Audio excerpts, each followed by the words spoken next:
¿Cómo estás? Buenas tardes. Qué gusto estar aquí juntos en familia y pues abrir la Biblia y estudiar lo que hoy nos quiere decir el Señor. Y sabes que estamos en una serie especial que hemos llamado Distintivos. En esta serie hemos estado hablando acerca de los rasgos o de las cosas en las que la iglesia hace énfasis por encima de otras, todo en la palabra de Dios. Ya hemos hablado acerca de la palabra, ya hemos hablado del Espíritu Santo, hemos hablado de cómo hacer un devocional, hemos hablado de los tiempos finales y hoy vamos a revisar un tema que está muy en el lenguaje semilloso, que son los discipulados, ¿no? Entonces vamos a revisar qué dice la Escritura y vamos a hablar acerca de eso. Y sobre todo, lo primero que quiero decirte es que no es una idea del pastor Raúl o del pastor Fermín, esta idea de los discipulados, sino que los discipulados están en el corazón de Jesús, en la idea de Jesús, el estar en familia, primero como iglesia. La iglesia es un gran grupo de discipulados, pero la realidad es que somos una iglesia ya grande.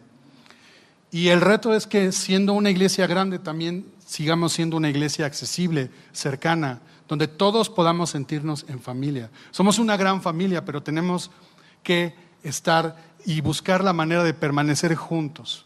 Esta idea no es una idea para amarrarte a semilla, no, es que no, es una idea que está en la Biblia y está en el corazón del que es el jefe de la iglesia y del que es el que fundó la iglesia, y ese es Jesús. Entonces, vamos a leer dos textos y luego vamos a hacer una oración. Rápidamente busca Marcos 16:15. Marcos 16:15. Y luego vamos a leer Mateo 28, 19 y 20. Pero Marcos 16:15. Es Jesús quien está hablando y dice: id por todo el mundo y predicar el evangelio a toda criatura. Ahora, acompáñame un evangelio antes, Mateo 28, versículos 19 y 20. Jesús está diciendo: por tanto, id y haced discípulos a todas las naciones, bautizándolos en el nombre del Padre y del Hijo y del Espíritu Santo, enseñándoles que guarden todas las cosas que os he mandado, y aquí yo estoy con vosotros todos los días hasta el fin del mundo. Amén. Vamos a orar. Señor, gracias porque estás con nosotros. No lo dices aquí, no lo recuerdas. Estás hasta el fin del mundo, siempre con nosotros. Gracias por la obra de tu palabra que tenemos el día de hoy en nuestras manos, que podemos revisar, que podemos estudiar, que podemos leer y tener instrucción para nuestra vida. Señor, y hoy hablamos de esta gran comisión que nos has dado. Señor, permítenos, con la guía de tu Espíritu Santo, hablar sobre esto y tener presente esta necesidad de discipularnos, Señor. Nos encomendamos a ti en el nombre de Jesús. Amén. Así que esta gran comisión tiene dos partes. Esa primera es predicar el evangelio. Y estarás de acuerdo conmigo que en este momento, en la situación en la que estamos viviendo, esto resulta apremiante. Es más, Dios nos está aventando a predicar el evangelio. Mira, se ha llevado una gran ayuda, pero esa ayuda no es suficiente. Lo que es suficiente es el evangelio. Predicar acerca de Cristo, acerca de ese plan de salvación que Dios ideó desde la fundación del mundo, desde antes, y que todo se centra en una persona, en Cristo. Así que Jesús nos manda a eso, pero también Jesús, en su corazón está otra cosa más, que es que ir y qué, hacer discípulos. Es interesante esto, es hacer, implica algo que tú y yo, acciones que tenemos que tomar tú y yo, ir y hacer discípulos. Predicamos el evangelio y ahora hacemos discípulos. Es decir, que Dios nos está llamando no solamente a ser espectadores, no nos está llamando a solamente tener una relación privada, secreta, en la que yo simplemente sé que creo en Jesús, lo comunico, pero lo vivo junto con otros. Es un mandato, este mandato no se lo está dando a un discípulo, se los está dando a todos. Y es este mismo mandato, más que un mandato, esta idea de Dios para cada uno de nosotros. Entonces, lo que voy a intentar hacer en estos minutos que quedan es responder tres preguntas. ¿Qué es un discípulo? ¿Cómo se hacen discípulos? ¿Y cómo interviene la iglesia en los discipulados o en los discípulos? Tres preguntas que voy a tratar de responder a la luz de la Biblia. Vamos a usar un pasaje, vamos a ir a la Escritura, Hechos 9. A partir del versículo 10 vamos a ir leyendo en partes, pero ahí vamos a centrar y vamos a ver una historia que cuando tú veas interactuar a estos personajes, a estas personas que están ahí, va a ser muy claro la respuesta a estas tres preguntas que vamos a responder. Acompáñame a Hechos 9, versículo 10, rápidamente, y quiero explicarte que ese capítulo, el capítulo 9 de Hechos, nos va a relatar la conversión de Pablo. ¿Sabes quién es Pablo? Bien. En ese momento él todavía no se llama Pablo, él es Saulo. Saulo es el perseguidor, el justiciero de los judíos, número uno, que tiene en su corazón el acabar con el cristianismo. Pablo era terrible. Tan solo unos capítulos antes de este capítulo, en el libro de Hechos nos narra cómo Pablo está consintiendo que Esteban sea apedreado por los judíos. Pablo tiene un celo tremendo por su creencia, por su fe judía. Y eso lo ha llevado hasta las últimas consecuencias, querer acabar con él, con este grupo de cristianos. Es justamente que Pablo, yendo hacia Damasco, Damasco es una ciudad que está alrededor de 350 kilómetros al norte de Jerusalén, que lleva incluso permiso de los principales sacerdotes en Jerusalén para poder aprender cristianos, para poderlos torturar y no sé qué más. Es en ese camino cuando Jesús se le aparece a Pablo y tiene un encuentro poderoso. Dice que le resplandeció Jesús en el camino y fue tan impactante que él quedó ciego. Pablo quedó ciego. Bueno, quedó tan ciego que no veía nada. Imagínate, nada. Quedó ciego y entonces dice la Escritura que lo tuvieron que llevar de la mano a la ciudad de Damasco. Y ahí estuvo varios días ciego y sin comer. Pero entonces, versículo 10, aparece un personaje y vamos a comenzar leyendo y contestando estas tres preguntas. Versículo 10, Hechos 9. Había entonces en Damasco un discípulo llamado Ananías, a quien el Señor dijo en visión: Ananías, y él respondió: heme aquí, Señor. Y el Señor le dijo: levántate y ve a la calle que se llama Derecha y busca en casa de Judas a uno llamado Saulo de Tarso, porque aquí él ora. Y ha visto en visión a un varón llamado Ananías, que entra y le pone las manos encima para que recobre la vista. Entonces Ananías respondió: Señor, he oído de muchos acerca de este hombre, cuántos males ha hecho a tus santos en Jerusalén. Y aún aquí tiene autoridad de los principales sacerdotes para prender a todos los que le invocan, a todos los que invocan tu nombre. El Señor le dijo: ve, porque instrumento escogido me es este, para llevar mi nombre en presencia de los gentiles y de reyes y de los hijos de Israel, porque yo le mostraré cuánto le es necesario padecer por mi nombre. Y entonces, en esta primera etapa vemos a un discípulo que tiene un nombre que se llama ¿qué? Ananías. ¿Y qué está haciendo ese discípulo? Pues quién sabe, pero recibe una revelación de Dios. Dios le habla y empieza a tener un diálogo bastante cordial, sin timidez, un diálogo abierto, con mucha confianza. Entonces, lo primero que tenemos que decir que es un discípulo es alguien que cree en Jesús y que cree en Jesús y tiene una relación personal con Jesús. No es un simpatizante, no es alguien que está en las multitudes, sino es alguien que ha creído en su mensaje, que ha creído en su obra, que ha creído en Él, en Jesús, y ahora le sigue teniendo una relación cercana con Él. Fíjate bien que Ananías no se espantó cuando tuvo una visión, no se espantó y dijo: ¡ay! ¿Qué comí anoche? No tuvo una visión y dijo: ¡ay! ¿Qué película de espantos vi anoche que me está pasando esto? Para él fue natural ver, oír que a Dios le hablaba.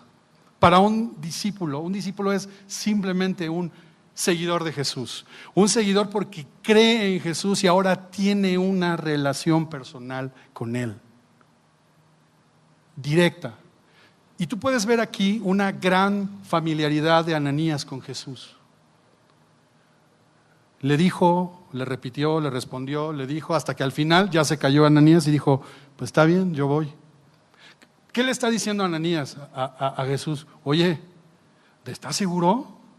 ¿Este no será un infiltrado? Mira lo que hace, es perseguidor. ¿Cómo crees? ¿No te estarás equivocando, Dios?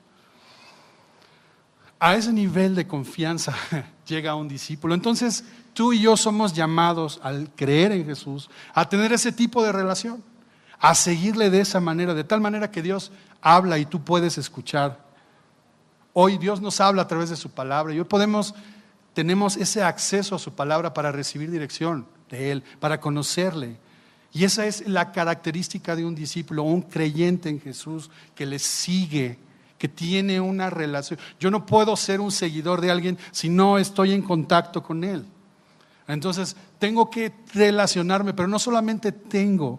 El regalo de la fe de haber creído en Jesús es que ahora tú y yo podemos relacionarnos con Jesús. Antes no podíamos. Es precisamente el pecado, es precisamente la ignorancia de vivir en ese pecado lo que nos ha separado de lo más grande que un ser humano puede tener, relación con Dios. Entonces lo primero que un discípulo, un creyente recupera es esa relación con Dios. Y esa relación le lleva a tener un diálogo con Jesús. Pero también algo muy interesante, que Dios le revela su voluntad a Ananías. ¿Qué le revela? Le dice, mira, ya sé que es un perseguidor Pablo, ya sé que es de lo peor, pero él va a ser un instrumento.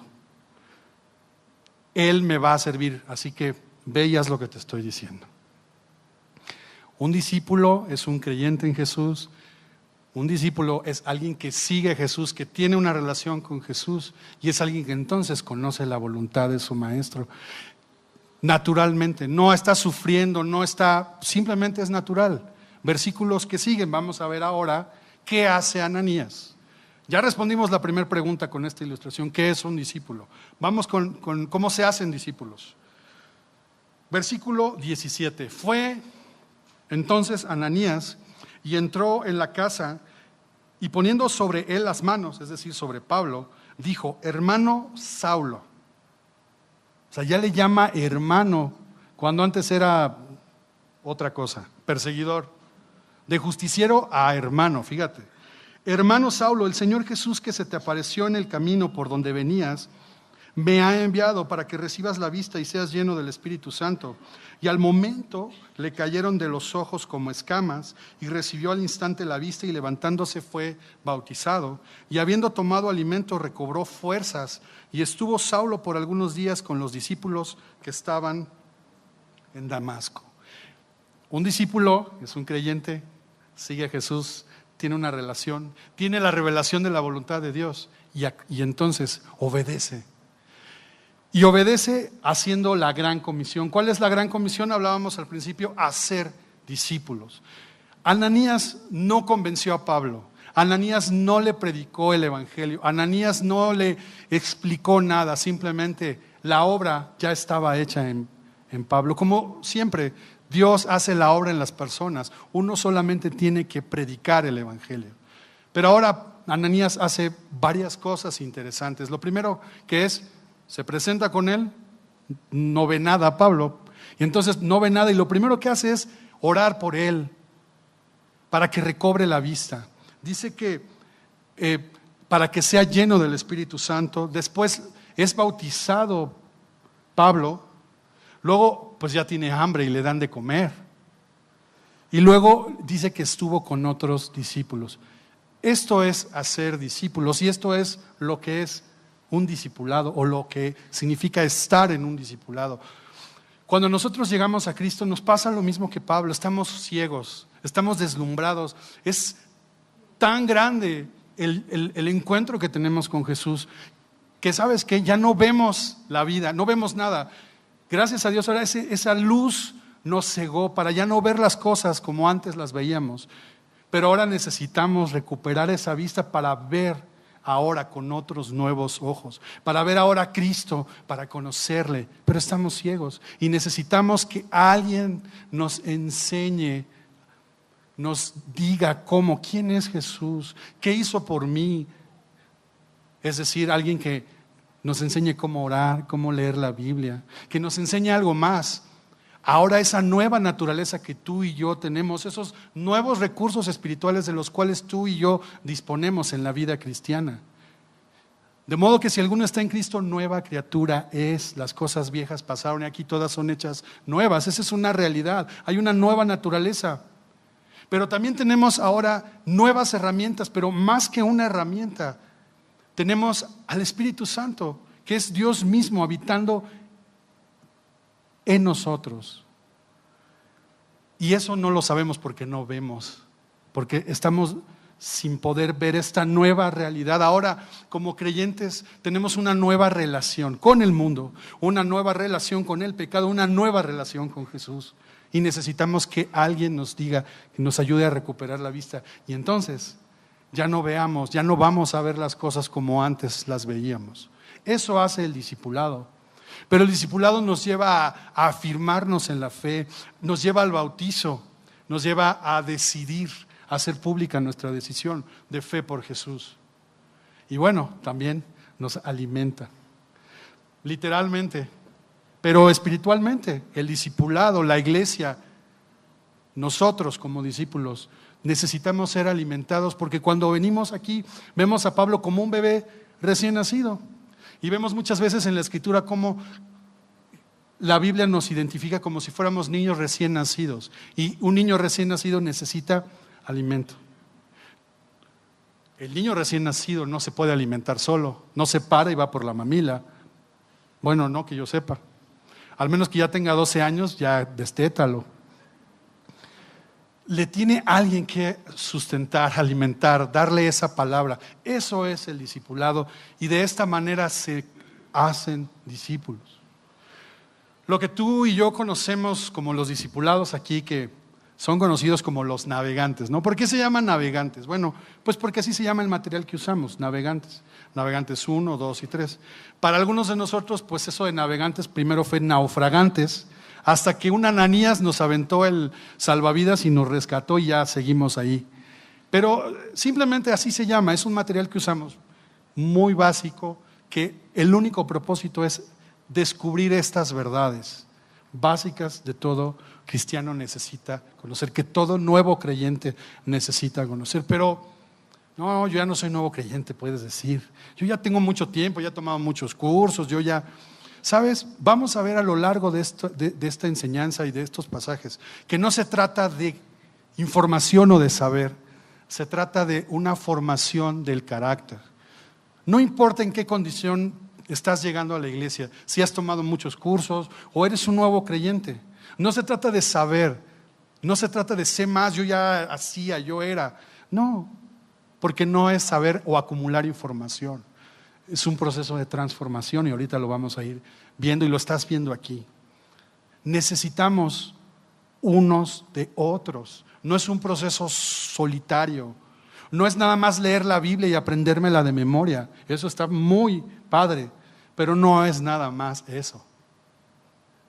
La fe cristiana es una fe que se vive en comunidad, en grupo. Y ese gran grupo y esa gran comunidad es la iglesia. Y la iglesia no hace espectadores, la iglesia no hace simpatizantes, la iglesia está llamada a hacer discípulos. Cada vez que nos reunimos aquí, en domingo o en miércoles, y abrimos la palabra, lo que se está haciendo es haciendo discípulos. Y esa es una forma de ir discipulando, pero hay otra parte que se necesita. Y tú y yo necesitamos estar en contacto con alguien más. No es alguien que sabe más, es alguien que es un discípulo como tú. Ananías era un discípulo. Saulo aquí es un discípulo. Ahora, ¿qué pasó con este nuevo discípulo? Vamos a seguir leyendo. Versículo 20. Enseguida, y está refiriéndose a Pablo, que bueno, yo le digo Pablo, pero en ese momento se le llama Saulo, pero bueno, enseguida predicaba a Cristo en las sinagogas diciendo que este era el Hijo de Dios. ¡Wow! Inmediatamente comienza a predicar de Jesucristo. Y no solo empieza a predicar, es muy interesante que Pablo tiene la capacidad de argumentar de tal modo que puede demostrar algo que a veces la gente no creía, que Jesús no era un profeta, no era un maestro, sino que Jesús era ¿qué? El Hijo de Dios. ¡Wow! Un discípulo es un creyente, tiene una relación, está en un proceso y predica la palabra. Pero aquí todavía no empieza su ministerio ni empieza a hacer nada Pablo, sino ve lo que pasa, versículo 21. Y todos los que le oían estaban atónitos, órale, sorprendidos, asombrados, y decían: quiero recibir a Jesús en mi corazón. No, mira lo que decían. ¿No es este el que asolaba en Jerusalén a los que invocan este nombre? Y a eso vino acá, para llevarlos presos ante los principales sacerdotes. O sea, lo cuestionaban, no podían creer, y es que es lógico, ¿no? O sea, un perseguidor de la iglesia hace unas semanitas, ahora dice que ya es cristiano y me quiere convencer de ser cristiano, me quiere convencer de quién es Cristo, cuando antes él repudiaba lo que está predicando. Era natural que el asombro se convirtiera en confusión y en miedo. Y entonces, ¿cuál fue el resultado? Saulo mucho más se esforzaba y confundía. Espero yo no estarte confundiendo ahorita, pero confundía a los judíos que moraban en Damasco, demostrando que Jesús era el Cristo. No estaban pasando bien las cosas. Y es que Saulo, como tú y como yo, está en un proceso. Es un discípulo. Está recibiendo esos primeros rudimentos, pero está en un proceso. Pero él, tan impetuoso, tan intenso, está impactado por lo que Jesús ha hecho en él, en su vida, como cuando llegas a Cristo. Quieres convencer a tu abuelita, a tu tío, al vecino, al perico, a tu mascota, le abres la Biblia, a todo quieres. Y lo haces con muchas ganas, y eso está bien. Pero a veces no lo hacemos de la manera en la que debemos hacerlo. Queremos obligar, presionar, iba a decir extorsionar, pero eso no. Casi vamos a la iglesia, vente. Y no viene, llega. Hay un esfuerzo y eso está padre, eso todos lo hemos vivido. Pero ese no es el objetivo, porque ¿qué necesita Saulo? Discipularse. ¿Qué necesita? Discipulado, necesita atención, y esa atención no está solamente en que él corrija cosas, necesita a la iglesia. Quiero que notes que a partir de que Ananías va con Saulo, Saulo no está solo. Saulo es introducido a la iglesia en Damasco, y así queda Pablo, no queda a la deriva, no queda solo, está unido a la iglesia, en el lugar donde él está. Versículo 23, pasados muchos días los judíos resolvieron en consejo matarle. Pero sus acechanzas llegaron a conocimiento de Saulo y ellos guardaban las puertas de día y de noche para matarle. Uy, qué problema. Entonces los discípulos, fíjate, ¿quién les salva la vida?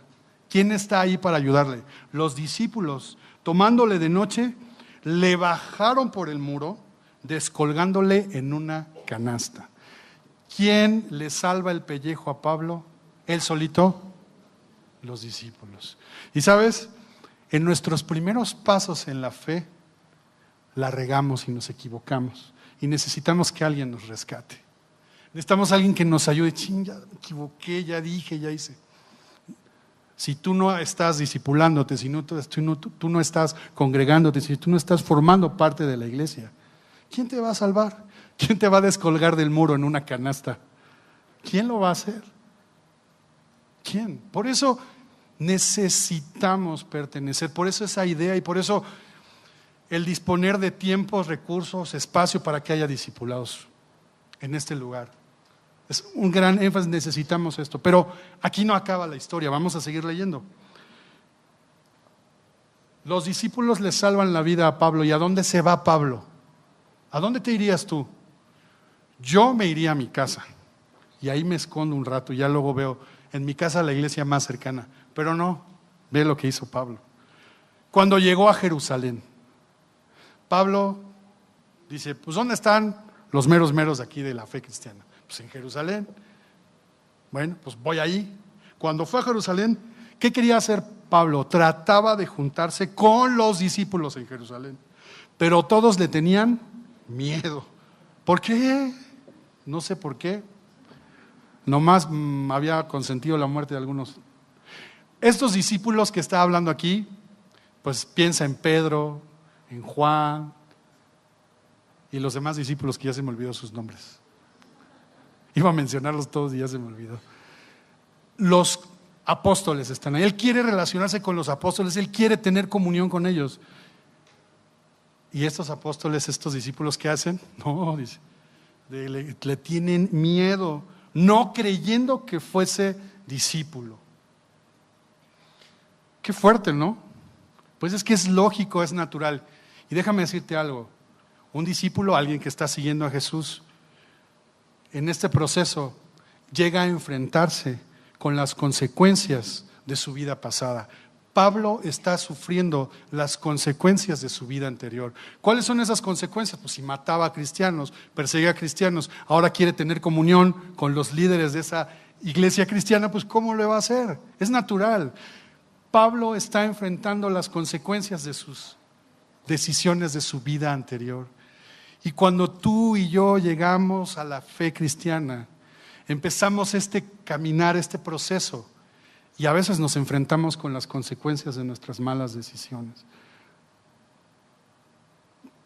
Saulo las está enfrentando, pero no está solo, porque aparece alguien más, un discípulo. Tú y yo necesitamos ayuda para enfrentar las consecuencias de nuestra vida pasada. Si tú estás solo, si tú estás apartado, si tú estás separado, no vas a poder tener esto que tuvo Saulo. Sigo leyendo, verso 27. Entonces Bernabé, tomándole, lo trajo a los apóstoles y les contó cómo Saulo había visto en el camino al Señor, el cual le había hablado, y cómo en Damasco había hablado valerosamente en el nombre de Jesús.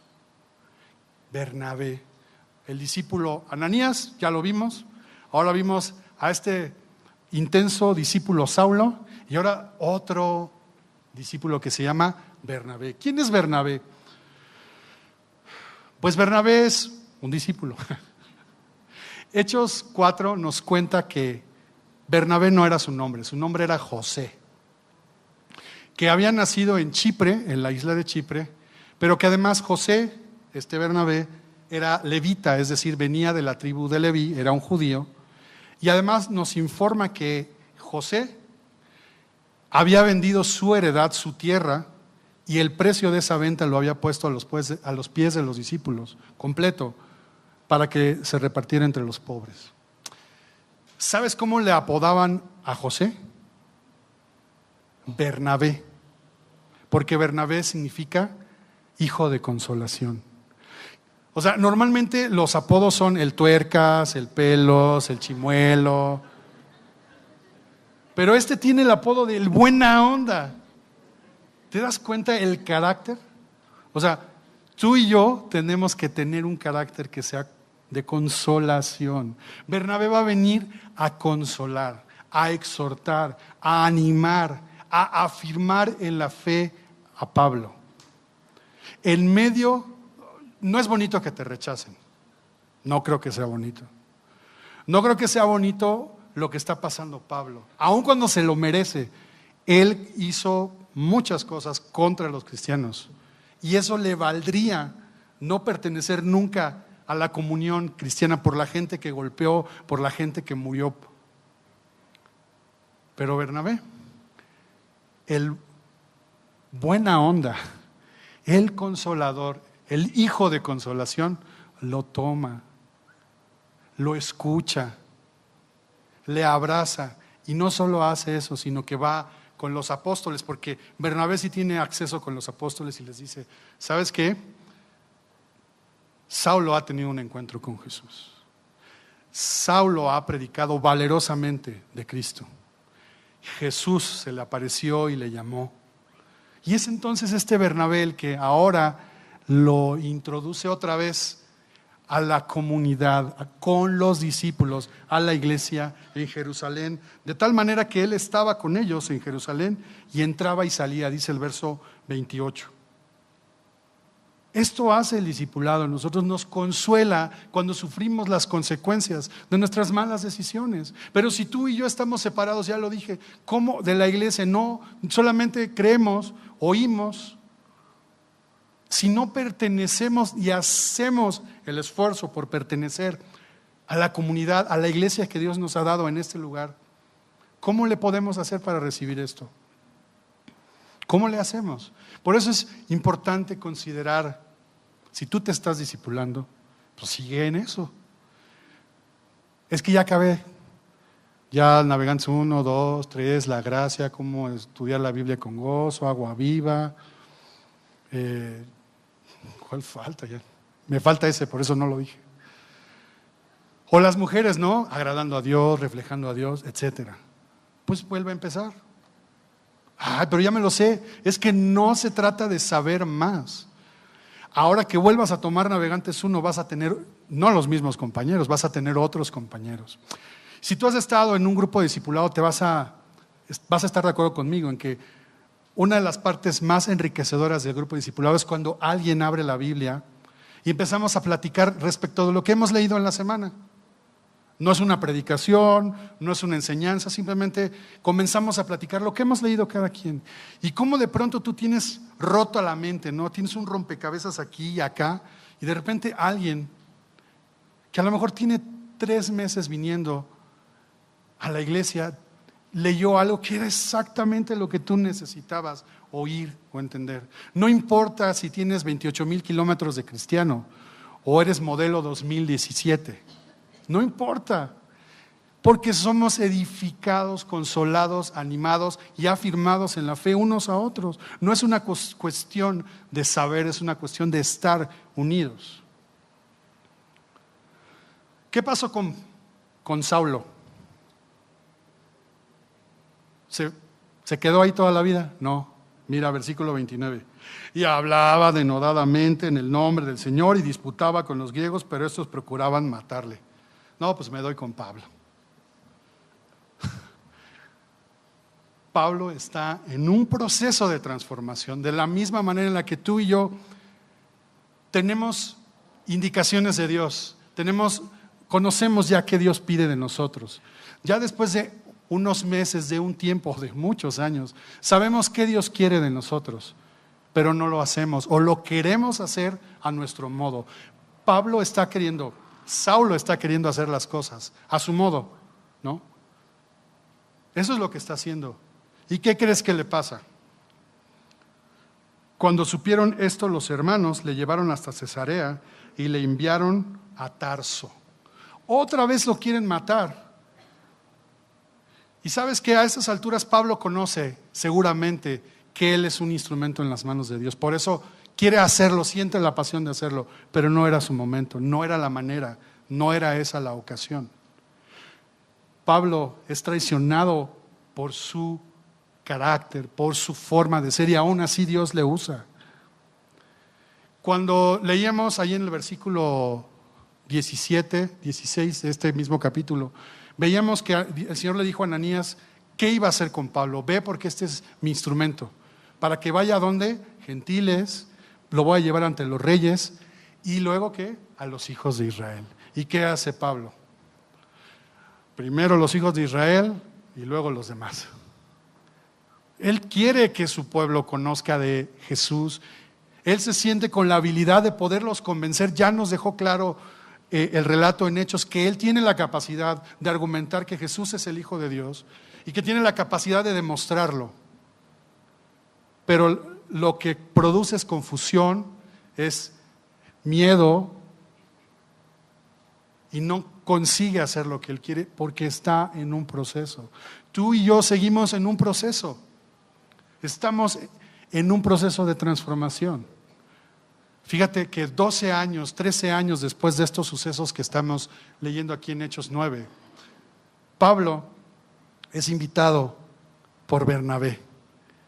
Sucede que en Antioquía, una ciudad gentil ya muy al norte de Jerusalén, ya digamos en las partes de lo que ahora puede ser Turquía,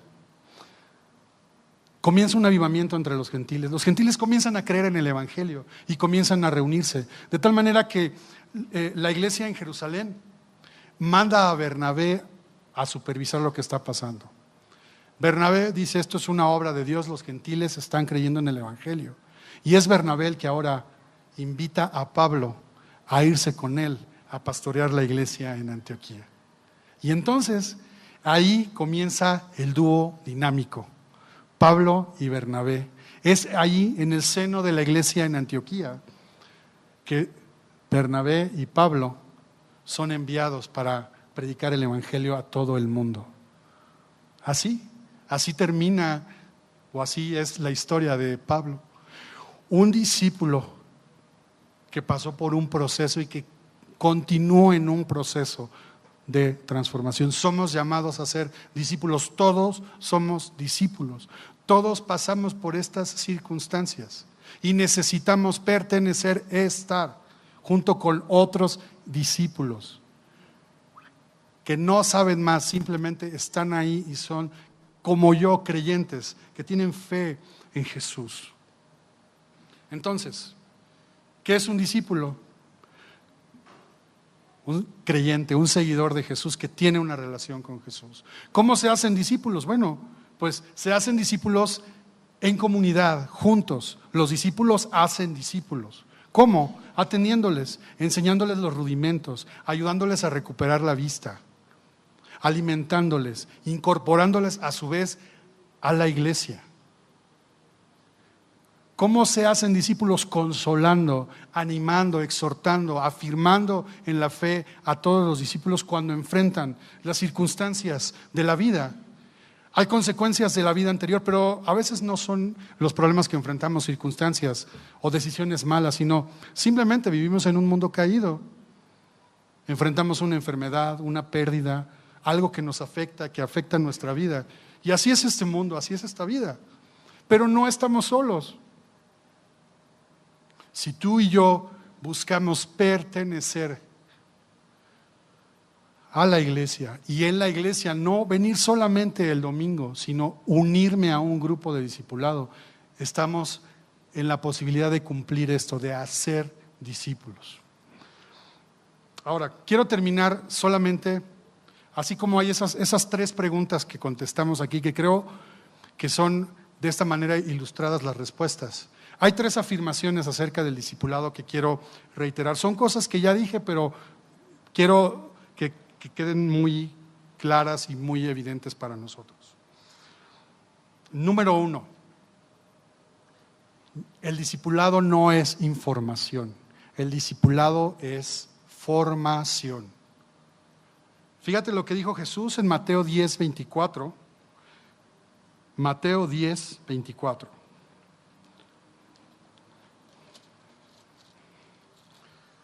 Dice: el discípulo no es más que su maestro, ni el siervo más que su señor.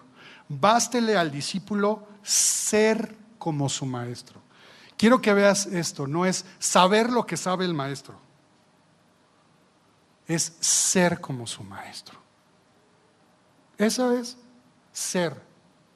Para ser no necesito información, necesito comunión, necesito relación con Jesús. Y esa relación con Jesús la voy a conseguir yendo a la palabra, no solo. Voy a la palabra yo solo y voy a la palabra con mis hermanos. La autoridad no está en el que enseña o en el que da el discipulado. La autoridad está en este libro, en la Biblia.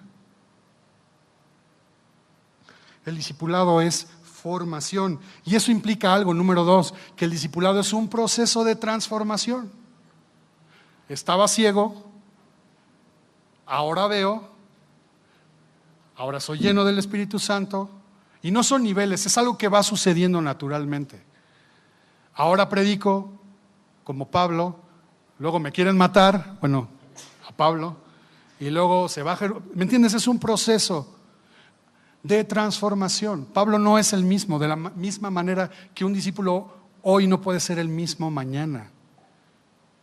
Es un proceso de transformación. Lucas 6:40, Jesús mismo está diciendo: el discípulo no es superior a su maestro, mas todo el que fuere perfeccionado será como su maestro. Lucas 6:40. El que fuere ¿qué? Perfeccionado. Y esta idea de perfeccionado es completado, madurado. Es decir, esta transformación nos va a llevar a una madurez espiritual. Cuando llegamos a la fe cristiana somos como niños recién nacidos. Necesitamos que alguien nos alimente, pero no somos bebés toda la vida. Bueno, si a tu hijo de 12 le sigues dando mamila, yo te invito a que le enseñes a tomar en vaso y que le des pues carnita, un taquito, algo más. No podría vivir con pura leche. ¿Me entiendes? No es mejor un niño que un adulto, simplemente ha madurado y ha crecido. Un niño necesita un alimento, un adulto, un joven necesita otro alimento. Lo hermoso en la vida cristiana es que ese alimento es la palabra de Dios. Es un proceso de transformación, de madurez, porque mira, pues eso yo lo puedo aprender solo. Es que no, es que eso es información. La transformación viene cuando estamos unidos, cuando vivimos esta verdad en unión a los demás. Mira, Efesios 4, acompáñame. Efesios 4.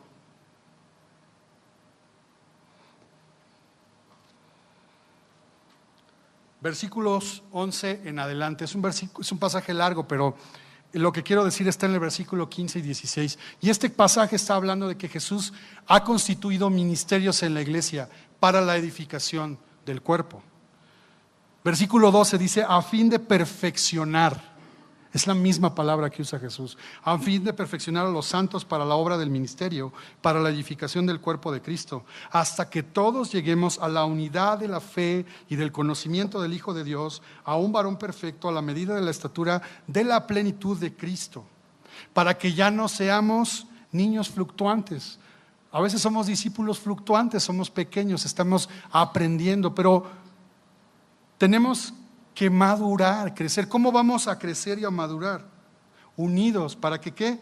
Para que los santos, fíjate en plural, para la edificación del cuerpo de Cristo.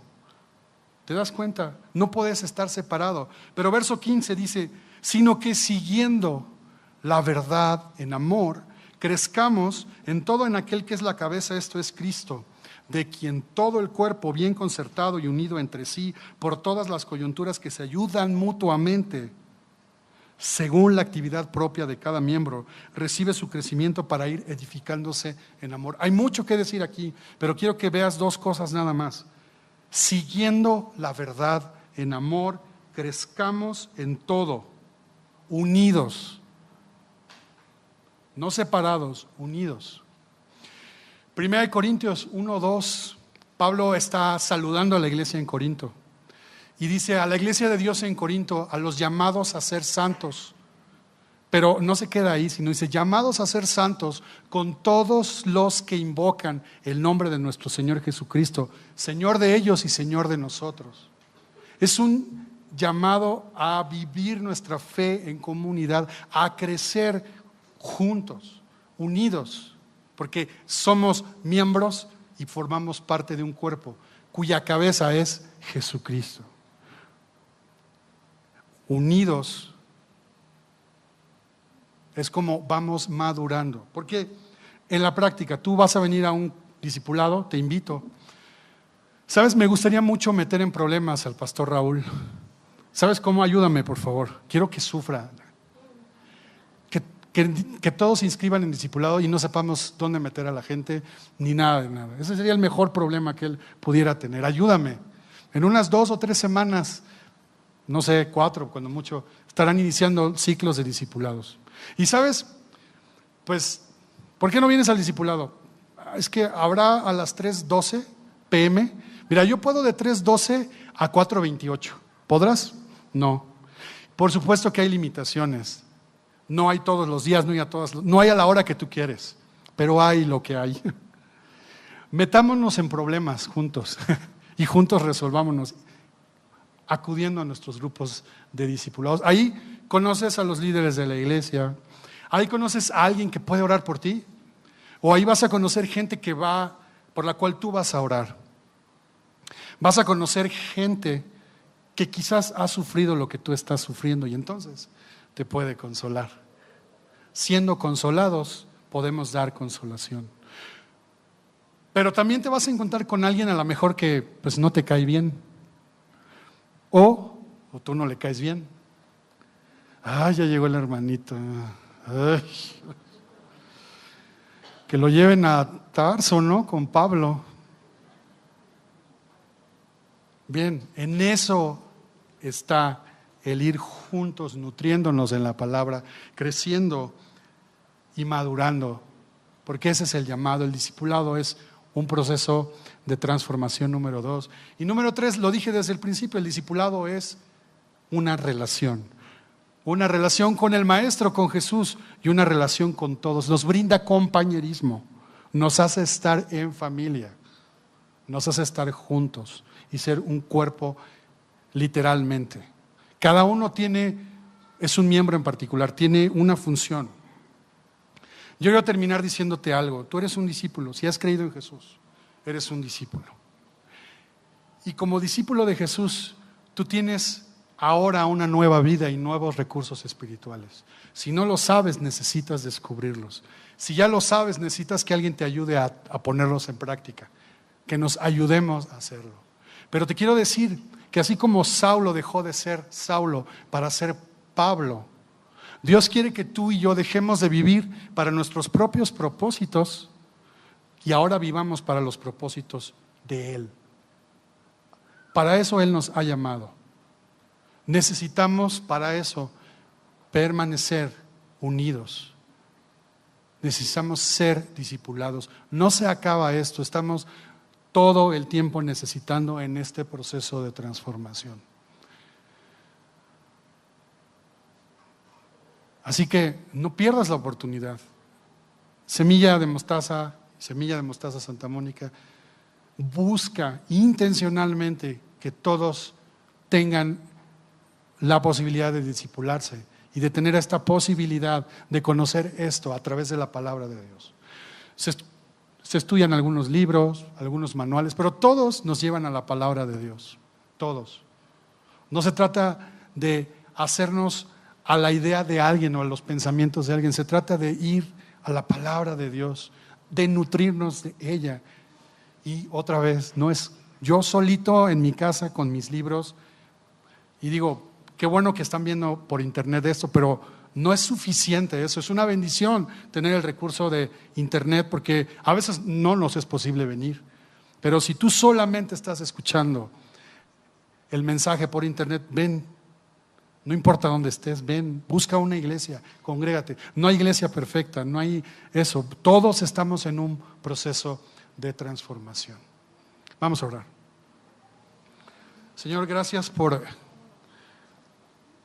tu misericordia, Señor, que nos guió a conocer a Jesús, a creer en su obra, que nos llamó a no ser espectadores, sino a ser discípulos. Te pido que cada uno de nosotros anhele pertenecer a un grupo, a esta iglesia, a la iglesia, a tu cuerpo, Señor. Ahora también permite que como iglesia podamos tener lo que se necesita, Señor, para poder abrir más discipulados, Señor, para poder hacer que todos estemos unidos y estando en discipulado unos a otros, edificándonos mutuamente, siguiendo la verdad en amor, creciendo en tu palabra, Señor. Gracias por este tiempo, Señor. Guíanos, muéstranos, toma control. Tenemos que tomar quizás decisiones para poder hacer un espacio y poder venir a la iglesia y tener este grupo de discipulados, Señor. Estamos en tus manos. Gracias porque eres bueno, Señor. En el nombre de Jesús. Amén.